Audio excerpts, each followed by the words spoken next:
ತಂದೆಯಾಗಿ ತಾಯಿಯಾಗಿ ಮಮತೆಯಿಂದ ಬೆಳೆಸಿದೆ.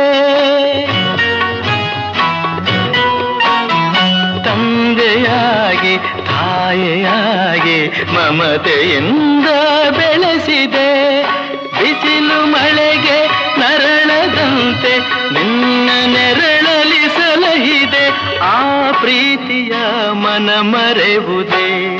ನಿನ್ನ ಕಂಗಳ ಬಿಸಿಯ ಹನಿಗಳು 100 ಕಥೆಯ ಹೇಳಿದೆ.